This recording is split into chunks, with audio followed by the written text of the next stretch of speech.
Well, in a extremely unsurprising development, the pop-up course has moved to the car. Dun, dun, dun! I know that's good news for most of you watching. And the big question is, why did it take so long? I don't know. I was in an office vibe, but now I'm back in the car vibe. And we're going to continue exploring Mitch Horowitz's wonderful book, One Simple Idea, specifically the chapter, Does It Work? If this is the first video you're watching, I would suggest watching this video if you like, but we have a bunch of videos we've already done as part of this pop-up course. It's going to make a lot more sense if you watch the videos in order. I'll put a link above to the playlist with all parts of this course. So, something we always talk about, and that Mitch is going to talk about here a little bit in the excerpt we're going to read today, is that the presentation of these ideas, a lot of the time, when it comes to like manifesting a better life, feeling better, and seeing your external world demonstrate better things because of it, it's presented in this very glamorous way. There's a groundhog who lives across the street. I just saw him again. My wife loves seeing the groundhog. I've seen the groundhog twice this morning. Phenomenal. It's presented in this very glamorous way, and almost like this sugar pill way, where it's like, oh, you don't really have to do much of anything. You just do this little thing, and that's it.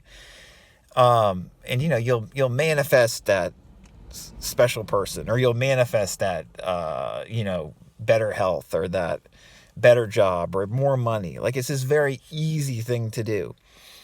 And as we always say, while it sometimes can be easy, and while sometimes it's surprisingly easy to manifest better things in our life, generally speaking, for most of us, most of the time, this is an effort that we are invested in.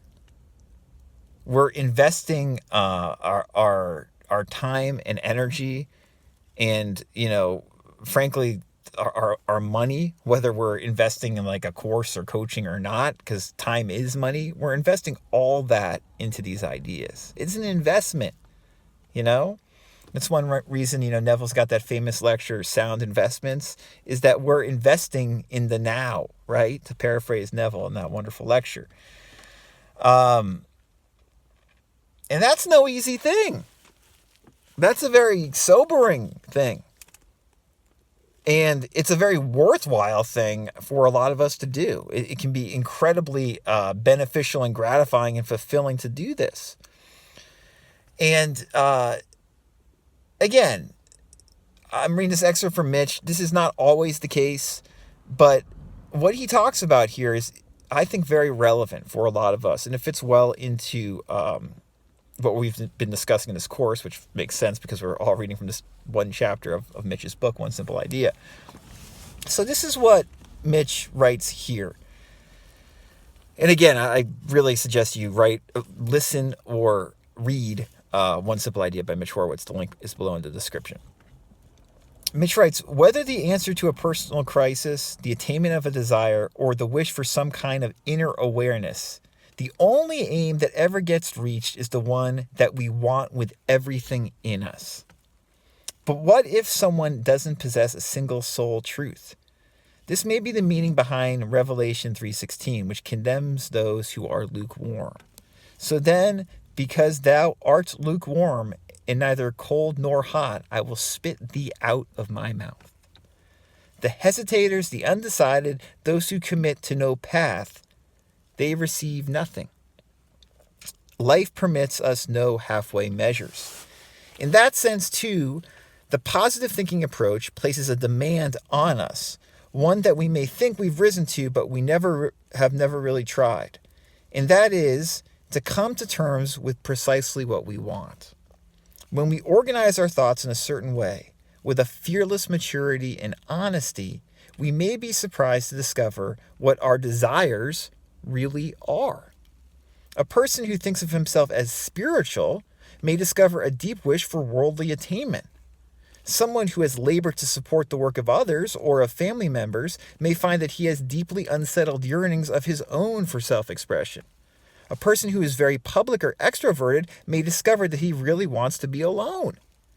This is where the list building exercises from a book such as RHJ's It Works can yield surprising results. Taking a mature and sustained inventory of desires can open us up rather than limit us. It's not enough to tell ourselves that we know what we want, but to really dwell on it in a concentrated way. Such an inquiry will almost always produce unexpected insights. So, great passage there. And again, you don't have to necessarily agree with what Mitch is saying here, but I personally think there's a lot of truth to it. And we discuss this a lot, this kind of theme in a lot of these car videos. I'm just going to read this last two sentences again. It's not enough to tell ourselves that we know what we want, but to really dwell on it in a concentrated way. Such an inquiry will almost always produce unexpected insights. That is that's a summation of most manifesting approaches, is that. We're not just talking to ourselves idly about what we want, but we're really dwelling on it. We're focusing on it. Whether that focusing is by affirming or consciously auto-suggesting something to ourselves over and over again, or by visualizing the end result or some kind of desired result over and over again until we feel it real, or journaling about something we really want until we really are taken by the idea, by dwelling on it.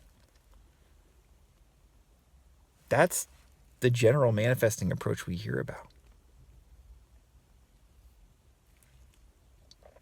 Mitch says such an inquiry will almost always produce unexpected insights. So this is, the general approach for a lot of positive thinking, manifesting, practical spirituality type of, insights. And practical wisdom can be gained by really dwelling or concentrating on what we truly want. Such an inquiry will almost always produce unexpected insights. Mitch then, the next part of this chapter, he talks about these 4 schools, and we're going to explore this probably in some upcoming videos, but I want to just get into it now, and then we'll explore it more as the course continues. He says, people approach positive thinking because of an unmet need.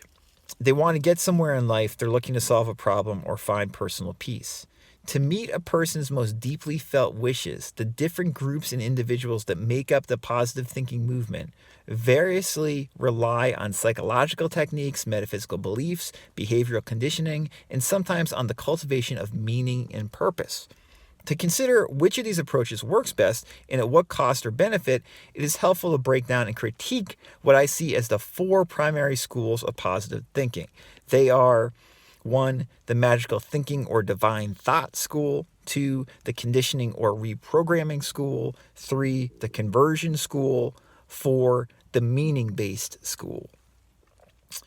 So these are these 4, general schools that Mitch sees as the main, schools, basically, of positive thinking, and what most of us come to think of as manifesting self-improvement type of advice. So we'll go over that in, the next video or two. And again, if this sounds easy or something you can just kind of do half-heartedly, you're watching the wrong YouTube channel here. As I always say, we have to get deep about this stuff. We have to get honest with ourselves and be open.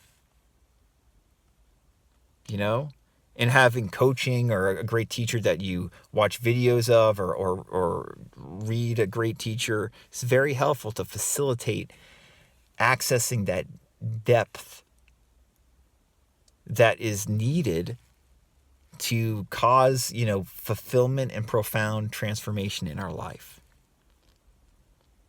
That's what these great positive thinking and new thought teachers are pointing at. Not this, manifest a romantic partner in 30 days, get $10,000 overnight. I'm not saying that stuff never happens, but the deeper stuff, the more sustainable stuff that's going to stay with us the rest of our life and change our life for the better, potentially, we have to want it. And we have to get better at clarifying what we really want and what we really want to be dwelling on throughout the day. We do that, our life starts to get pragmatically better. So if you have questions or are interested in coaching or would like a free consultation, I can be reached at radicalcounselor.com. Next time we will start looking at these 4 schools that Mitch is talking about. And I hope that looking at them will be beneficial. Talk to you soon. Bye.